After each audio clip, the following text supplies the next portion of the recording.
Association, and also a friend of mine. I can see here in the audience we have undergraduate students, graduate students, I can see faculty, I can see parents. I know we have parents in the audience who have children who have autism or on the autism spectrum. And I also see research assistants and people from other universities who are no longer students and hopefully on their way or their career to doing doctorates and such. My name is Mona Aymer. I'm the chair of the psychology department and very excited to have Dr. Nabil with us. Let me tell you a little bit more about him and then we'll leave him to speak and give his presentation. And after that, hopefully have some time for some question and answer. So Dr. Nabil El-Ghoroury is the executive director of the California Association of Marriage and Family Therapists.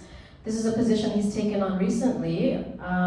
Most of us know him more from his work in the American Psychological Association. Going backwards even further from that, he completed his doctorate in clinical psychology from Binghamton University, and he practiced for 7 years at Metro Health Medical Center in Cleveland as a licensed psychologist. After that, he directed the graduate student office of the American Psychological Association. So if any of you are members of APAGS, the APA Association for Graduate Students, you have all interacted in one way or another with the activities that he's done, from mentoring graduate students to the publications to all of the very important policies and issues related to that. In terms of mental health, which is really the area that he's focusing on now, he's presented at numerous conferences, both in English and Spanish, on issues such as student development and psychology, and he's giving a presentation related to that today, 5 p.m.? 5 p.m. 5 p.m. if you're interested, related to applying to graduate school in the US in psychotherapy-related fields, like clinical psychology, counseling psychology, social work, marriage and family therapy. If you're interested in progressing in a field like that, please let us know. We could help you sign up on that. He's also talked quite a bit about professional and legal issues in the use of social media, diversity issues, and health education disparities in autism spectrum disorders. He's published peer-reviewed articles on autism, graduate student debt, stress, and self-care in graduate students, as well as ethics and social media. He's given a lot of presentations to different audiences that include mental health professionals, regulators, medical professionals, and educational staff. He was recognized as an emerging association leader by the American Society of Association Executives when he was invited into the Diversity Executive Leadership Program, and this was quite recently. So his presentations really cover the gamut of mental health related to more of association related, organization related, including transitioning to a CEO role. Recently, as part of his development, I think in this line of his career, in 2018, he earned the Certified Association Executive Credential, which is a certification that demonstrates wide knowledge of association management skills. If any of you here are working with NGOs or other types of associations, you may want to snatch him for a few moments after this if you have any questions about that as well. So with that, I will leave the floor to Dr. El-Ghoroury to give us his presentation, and then we'll have some questions after that. Thank you, Mona, for the lovely introduction. This is my first time presenting in Egypt, so I'm really thrilled to be here. Also, I have some family here, my partner, my father, my cousins. So this is the first time that they've all had a chance to hear me talk.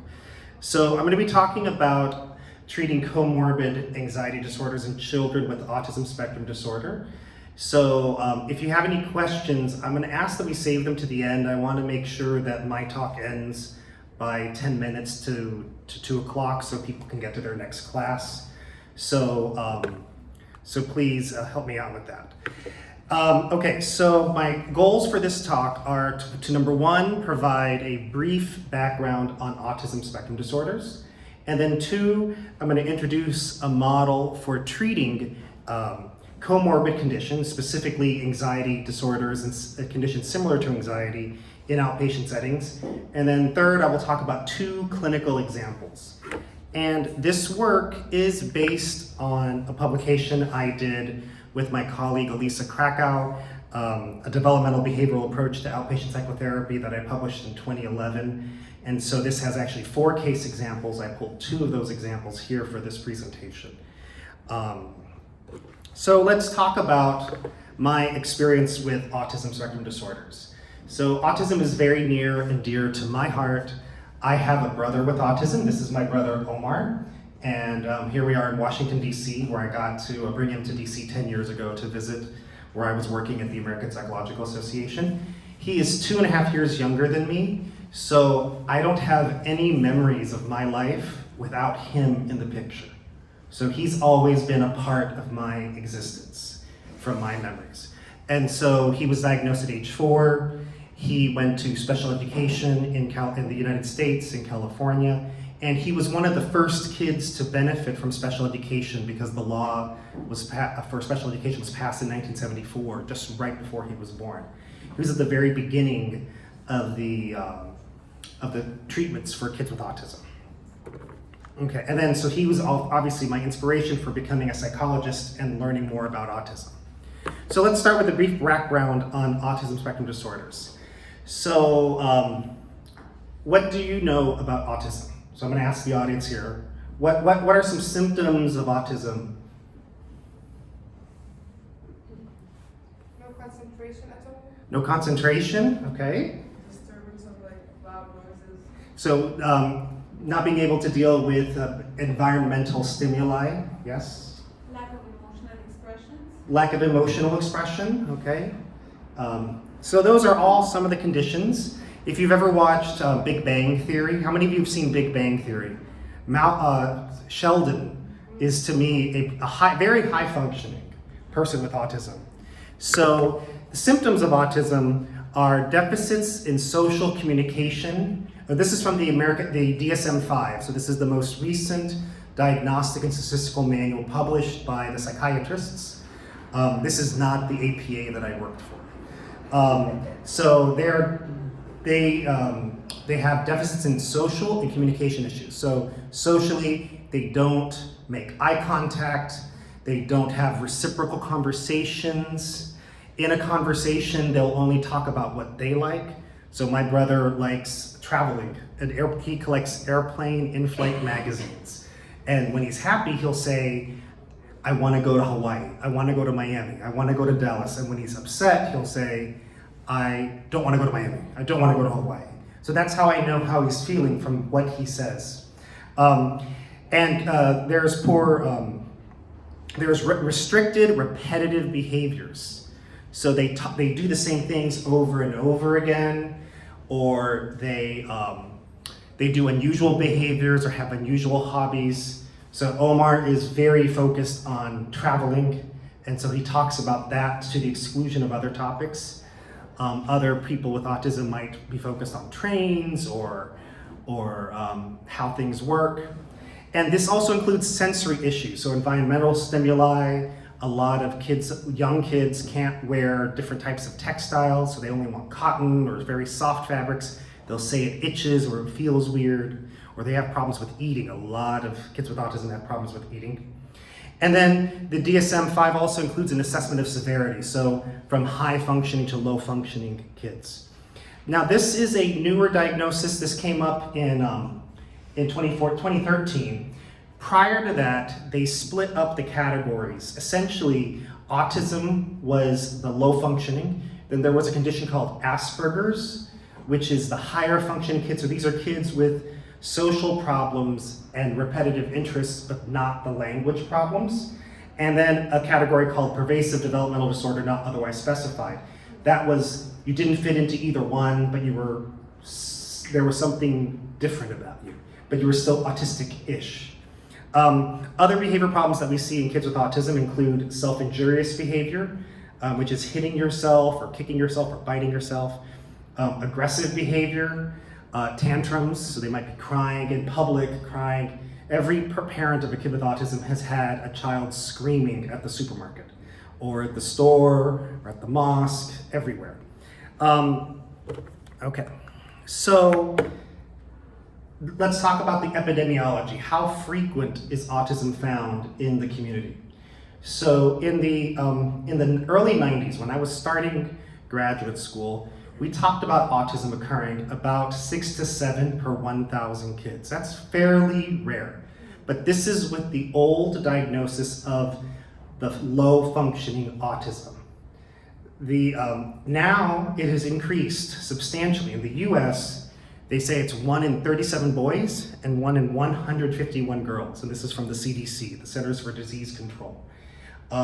Early studies found that there were they thought there might have been some socioeconomic status effects, richer people having more children with autism. But later studies have found no impact of socioeconomic status. We see it across the spectrum of kids of economics class.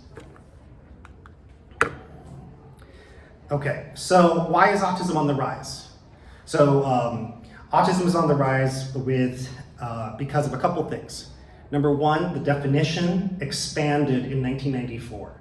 So they started including the lower functioning or the higher functioning kids. Sheldon, that character of Big Bang Theory, would not likely have been classified as autistic in 1975, but he would be classified as autistic in 2020 because of the definition change. The introduction of Asperger's really expanded the number of people who might be considered autistic. Second, there's been huge increase in awareness. So parents, doctors, teachers are much more aware about autism now than they were in the 70s, 80s, and 90s. And then third is that in the US, you can get more services for a child with autism than you can with a child with a cognitive impairment or mental retardation. So it's actually advantageous to have the autism diagnosis over a cognitive impairment diagnosis. You can get more speech therapy, more intensive interventions, and so a lot of parents who may have not wanted that autism diagnosis 30 years ago are pushing for it now. Okay, let's talk about educational interventions. So in autism, the best interventions start before the age of 3 years old.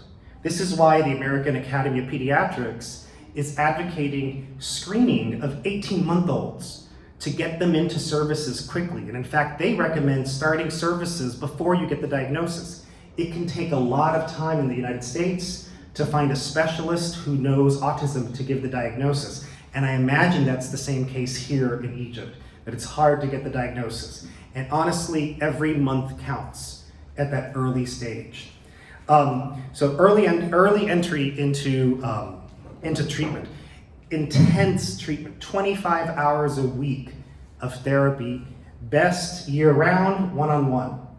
The program that I worked with at UCLA was with Ibar Lovas. He was really the founder of applied behavior analysis, early interventions with kids with autism. And in that program, he did 40 hours a week of therapy, one-on-one, with kids with autism. So I would go to kids' houses and spend 6 to 8 hours, 3 to 4 hour, 3 hour shifts, 2 to 3 times a week, and a whole team would just sort of rotate in and out.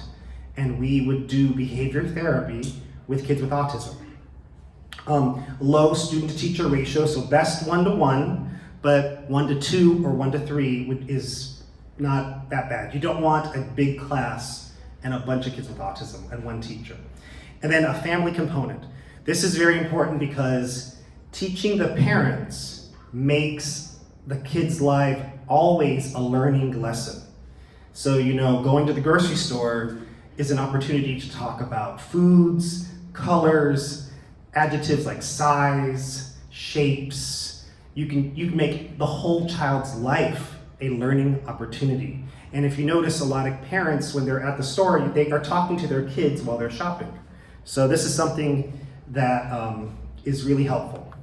In addition, we want a lot of peer interactions.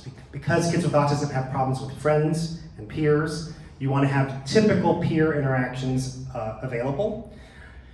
Ongoing assessment is very critical to determine when to pivot and change interventions. And then a high amount of structure is really important. If you let kids with autism do whatever they want, they're going to do nothing.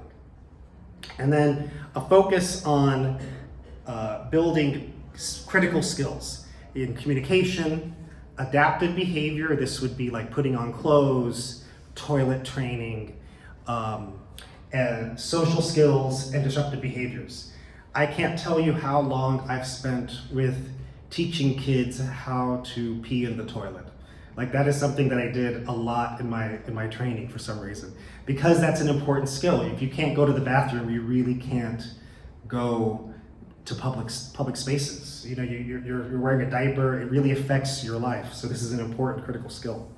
This is my brother when he was about 3 years old. My dad's right behind him, and he's got a train. He's opening a railroad toy. That is a common obsession for kids with autism, is trains. So, okay. So let's talk about treatment of comorbidities in children with autism. Here's a photo with my dad and with my brother. My brother obviously learns how to imitate very well. You can see. So treatment of comorbidities. So comorbidities means you have more than one mental health problem. So more than one condition. Okay? So comorbidities, so some research, I'm going to go over a little bit of research on comorbidities right now. So Simonoff and colleagues found that in 2008, 75% of kids with autism met the DSM-4 criteria for a second mental health condition. Gilberg out of Sweden found about half of the kids with autism had another condition. And then parent-teacher ratings found a lot of problems with attention, with oppositional defiant disorder, so that's not being compliant with parent requests, aggression, anxiety, and depression.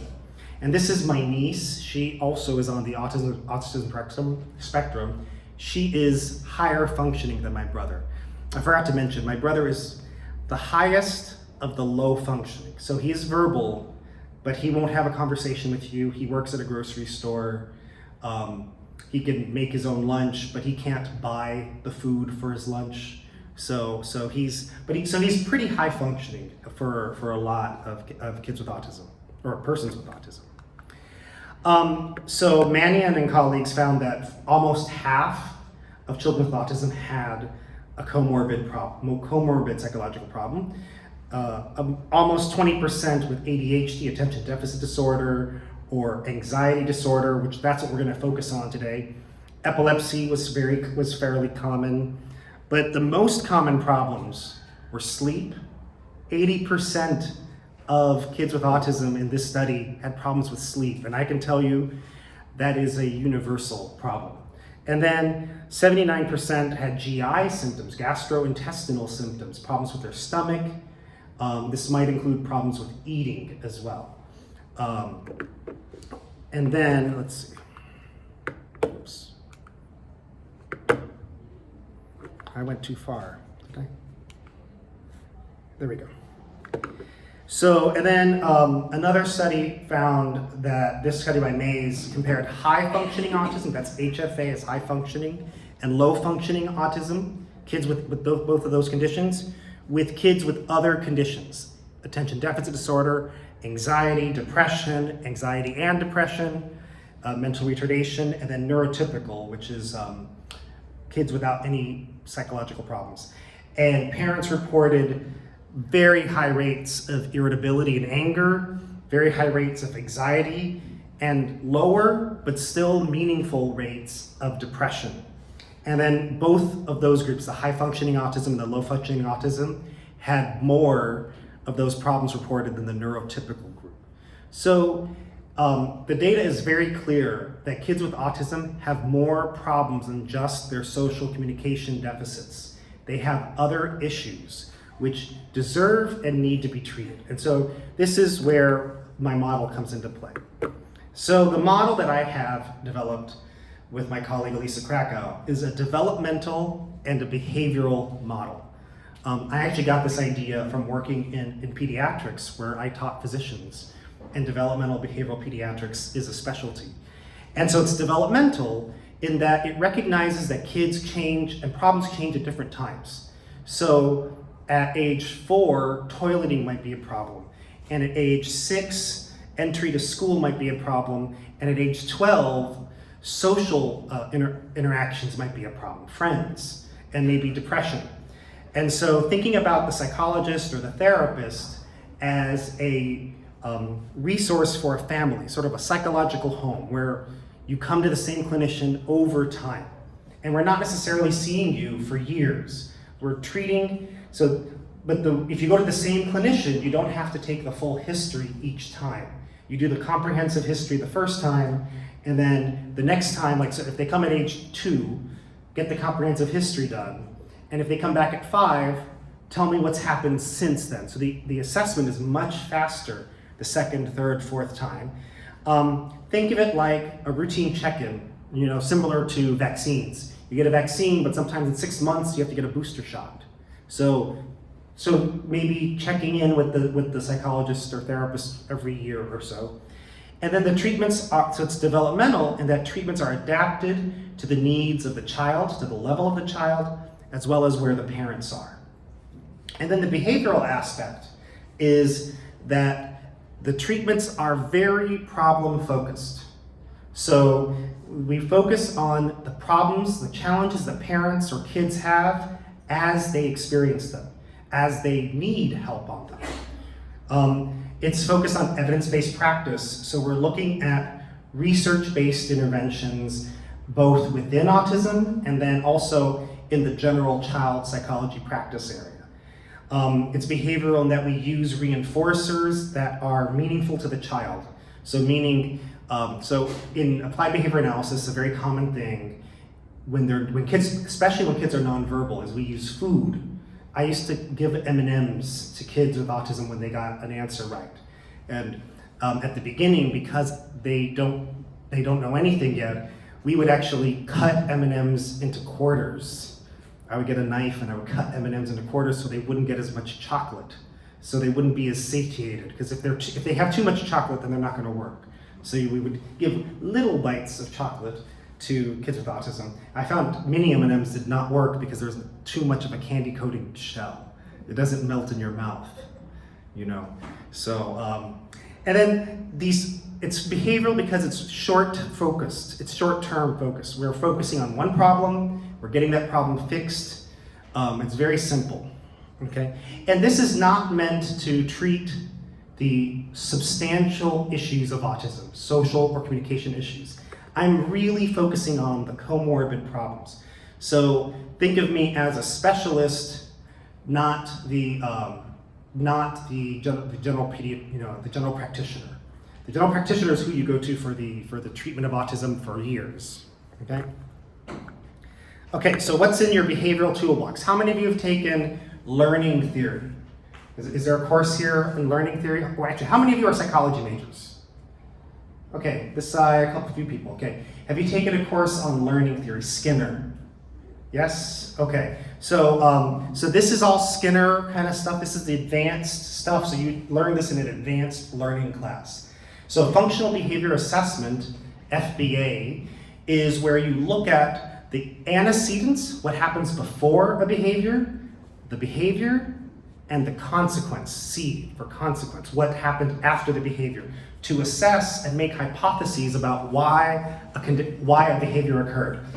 Task analysis is looking at a behavior and how you break it down into different steps. Shaping is rewarding a child's behavior as they get closer to the behavior you want. Like, let's say I want the next person to walk into the room to sit in the front corner chair. I would do things like to give them attention when they are getting closer to that chair and get them as close as I can and keep rewarding them for getting closer and closer to the chair. Okay, chaining is looking at a behavior that takes lots of steps and breaking it down into the component steps. So putting on my jacket requires putting my arm into this sleeve, reaching around and putting it into this sleeve, moving it forward, and then buttoning it. And so forward chaining would be starting from the beginning of that sequence, and backwards chaining would be training them from the end backwards. So a lot of times for actually close, you want to start with the end point. So kids are always experiencing getting reinforced at the end of that behavior. Differential reinforcement of other behavior or alternative behavior is DRO or DRA, and that means reinforcing any behavior that is different from the behavior you want to suppress. So for example, a child who's screaming. If a child is screaming in front of me and they are, so they're screaming, I want them to stop screaming. So as long as they're screaming, I turn away. And then the moment they stop screaming, I look at them and say, good job, why, good job. And then they start screaming again, I turn away. That's differential reinforcement of other behavior. Now, differential reinforcement of alternative behavior is rewarding a behavior you can't do when you're doing the problem behavior. So for screaming, an alternative behavior could be speaking. You can't cry, well, you can cry. I'd have to think about that. But this is what you do your FBA, your functional behavior assessment, to see what are behaviors they do that they can't do at the same time. So stimulus control is using prompts to remind you to do something. So this would include putting, like if you want to remind someone to floss, leave the floss right in the living room, right on the TV, so you see it and it prompts you to floss your teeth. Social stories are tips on how to do things, correctly. So how to say hello to someone. And then visual cues are reminders that are words, but also pictures that tell you what you need to do. Okay. So then the cognitive behavior therapy toolbox includes parent management training, which means how to teach parents to reward behaviors. Understanding the coercive model, which is how parents and kids reinforce each other's behaviors. So it's not just the kid. So the kid is reinforced. Like, so if the kid has a tantrum, parent gives in and gives them what I want candy, and screams. Parent buys the candy. Kid is reinforced positively by getting the candy when for screaming. The parent is negatively reinforced. Giving the candy stops the screaming. And so they're going to give the candy again to stop the screaming. So it's a cycle that is hard to break, and you have to be aware of it to see this. You do this by doing your functional behavior assessment. Exposure therapy for anxiety. So when you're afraid of something, seeing it and imagining that stimulus. So if you're afraid of snakes, we bring a snake into the therapy office. First a toy snake, and then a real snake. Social skills training, teaching kids how to interact with typical kids. Cognitive behavior therapy, so teaching people how to do different coping statements. And then behavioral activation, which is doing behaviors to treat some conditions. So for example, behavioral activation for depression, a lot of people with depression have anhedonia, which means they don't get out of bed, very low energy.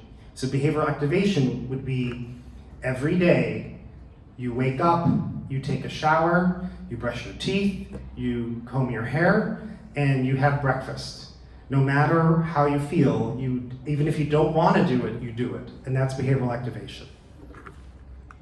Okay, so now I'm going to talk about some case examples. But first I just want to show, this is a photo from Hawaii. Did you know that some of the best Islamic art in the US is in Hawaii? Yeah, this is a tile that I found, that I went to a museum and I brought Omar. He did not like that museum. That museum was for me. I was very selfish there. You see how unhappy he is there. Okay, so case one is talking about sleep disturbance. So I was treating an 8-year-old girl with high-functioning autism and sleep disturbance. And she required a long, repetitive routine with mom to go to sleep. And she refused to do this with her father, okay? So this routine involved a specific number and sequence of behaviors. Hugs, kisses, high fives, raspberries. So does anyone know what a raspberry is? This. So she would, 3 kisses, then 5 hugs, and then 2 high fives, and then 3 raspberries, and in her stomach, on her face, on her hand, wherever. The target goal was for the dad to be able to put the girl to sleep without mom's assistance. Mom was going on a vacation in 3 months, so we had a target goal, a target plan, and motivation to get this done. Mom wanted to go on this trip without any problems and have her child and her husband not have any problems. So this started with a functional behavior assessment. So I had mom track the behaviors for 1 week, and we found that there was some small variation, but the child got upset if mom made the change, but the child could make the change, okay? So she wasn't the exact same routine every day. So the daughter made some excitement with her, instead of 3 kisses, it's 4 kisses today. And then the behavioral interventions, we started with reinforcement for including the father in the routine, and we did chaining. So we did forwards chaining. So we'd have dad start, and then mom finish the routine. And then introducing variability into the routine. So we would have her pick a number out of a hat, and that's how many she got. But it was not random. We planned the numbers that would go in, so it'd be 1, 2s, and 3s, and no 4s, 5s, and 6s. And if we wanted fewer, we put more 1s and less 2s and 3s. I mean, this is the part about being a therapist that is a little manipulative. It's a little Slytherin, if you know Harry Potter. Okay, so let's talk about the outcome. Initially, we had some success with getting dad into 2/3 of the routine, but that last third, she really wasn't budging on. This girl really did not want dad to do the end. So we talked about it with the parents, and we talked about we needed to, and we're getting closer to the timeline. So we said, let's up the reward factor. Okay, so let's give her higher, more expensive rewards. Obviously, this has to be affordable to the parents. So we talked about SpongeBob toys that she didn't have already. And then if she got dad to put her to sleep 3 times in a row, she could have a pizza party at Chuck E. Cheese. Do they have Chuck E. Cheese here? No, but it's, a video game, pizza, it's an 8-year-old's heaven. It's like Disneyland in a pizza store. And so the outcome was these reinforcers changed the game, and the mom was able to go on vacation, child was able to go to sleep with dad putting her to sleep. No problem. So this was a huge success. Okay. So let's talk about my second case, which is a 14-year-old boy with at that time I diagnosed him as Asperger's, but he would now be autistic spectrum disorder, high functioning, and obsessive compulsive disorder. So, So he was obsessed with weather and was very worried about storms, particularly thunder, okay? And he would, now this is not a problem in Cairo, because how often is there thunder?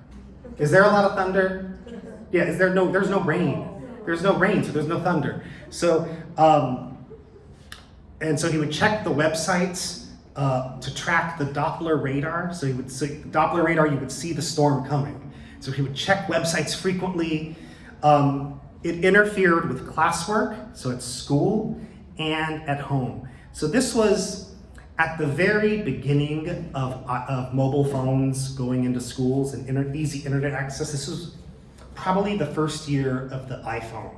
So it wasn't as frequent that kids had really good cell phones. But if he had had an iPhone in his pocket, he would have been on it the whole time. And the target was to reduce the OCD symptoms to allow him to function during storms and bad weather.